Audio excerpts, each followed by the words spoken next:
The ego self. Who is he? Why is he here? And why are we so eager to wage war with him, to do away with him, to disavow any association with him?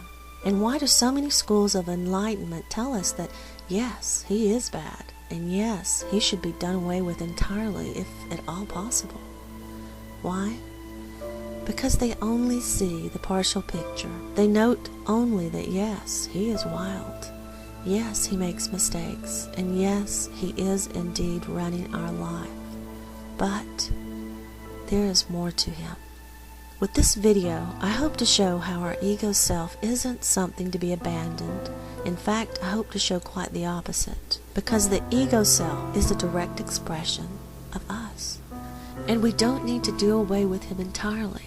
And this is important for you to hear, because without him, you could not appear in this dimension as you're accustomed to. It's true. Like in the movie The Matrix, pull his plug and you pull your own plug in this dimension. He is what we look like when we're here.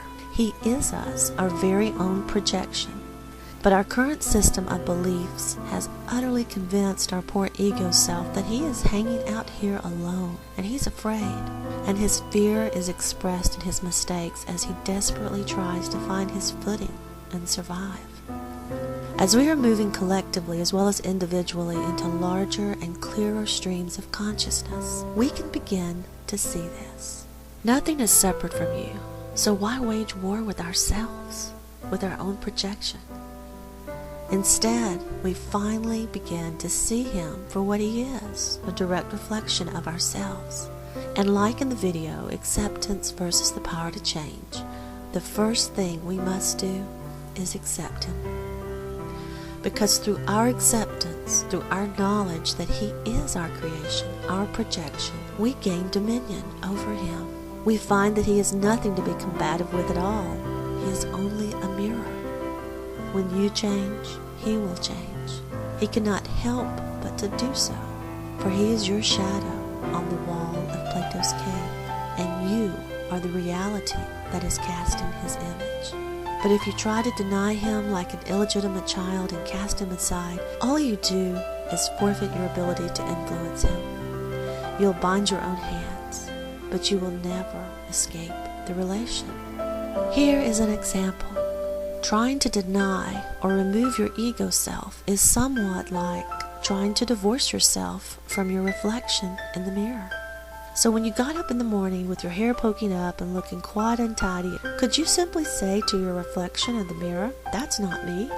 It might sound like a good idea some days, you might like to, but you really can't, can you? But you can own up to it, and if you do, then you inherit the power to change the reflection because you see it is you.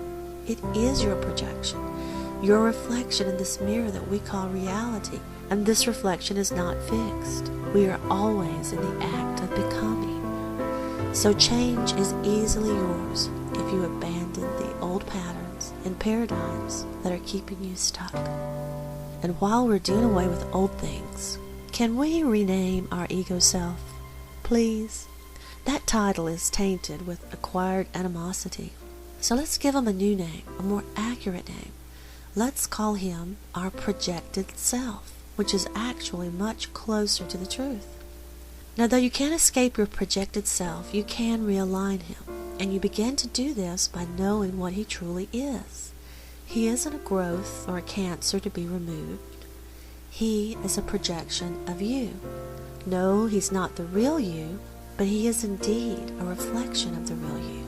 And he can indeed be assisted so that he more accurately reflects the real you. But here's the catch. We don't modify him by changing him, by swapping out pieces, or by suppressing anything, because there's nothing to change. He is already complete and whole because he is a reflection of the real you. And you cannot project anything less than perfection. We change him by revealing him to himself, by showing him who he really is, by reminding him of his inherent oneness with the all, by showing him he's not lost and not on his own, and that he has cast himself out of paradise by his own hand, and that paradise waits for him and longs for his return. So we simply change him by revealing him to himself, because right now he is forgotten. There's one more way I can offer for you to look at this. Have any of you ever experienced what is often called a lucid dream? Basically, a lucid dream is a dream in which you catch yourself dreaming. You realize you are dreaming, and because of this awareness, now your dream self can do some magical things. Your dream self can tweak the dream. He can. It's true. I've done it many times before. And lucid dreaming is very similar to the relation between your projected self and your real self. When you finally catch yourself dreaming this dream that we call reality, and realize that the one you thought was the real you is actually your dream self, a projected self, you begin to notice something else peculiar. You notice that what you've mistaken as reality is actually closer to a TV show or a movie. And what happens to your projected self doesn't actually happen to your real self. No more than what happens to the characters on the screen happens to you sitting in the theater. This is a Spielberg-worthy coup de grace of illusion, and it's simply the smoke and mirrors of this dream, so that the experiences seem real and not like a cheesy B-grade movie, so that you may experience what you choose, choices which, in truth, are neither good nor bad, no matter how wonderful or how horrible they seem. They are simply experiences, selected consciously or unconsciously.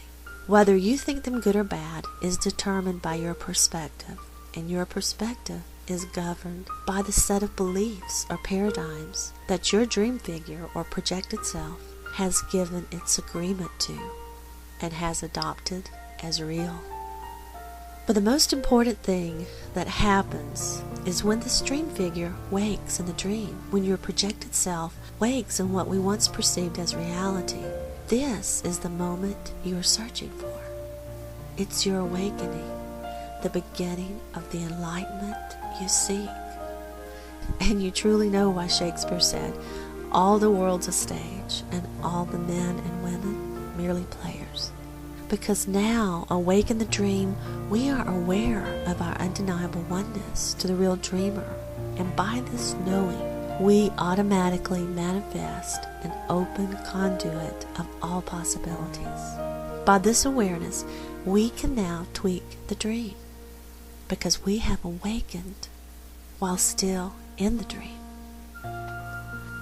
But I ought to mention that the dreamer is not a person, though it's our habit to imagine so. The dreamer is the act of becoming, the act of creation. And when this dreamer consciously resides within the now awakened projected self, our projected self is reborn. He remembers who he is, and that this dream is merely an expression of that which he is one with. He is no longer a captive of the dream. He is released. He is unbound, not done away with or killed, but rather reborn. And by this rebirth acknowledges all that the Father freely gives. He and the Father, the dreamer and the dreamed, are recognized as one, consciously, while still in the dream. So no, please don't throw your projected self away or beat him down or bind him. Just remind him of who he is. For that is what he is looking for. And with this information, he will begin to awaken within this dream, and a new era will begin.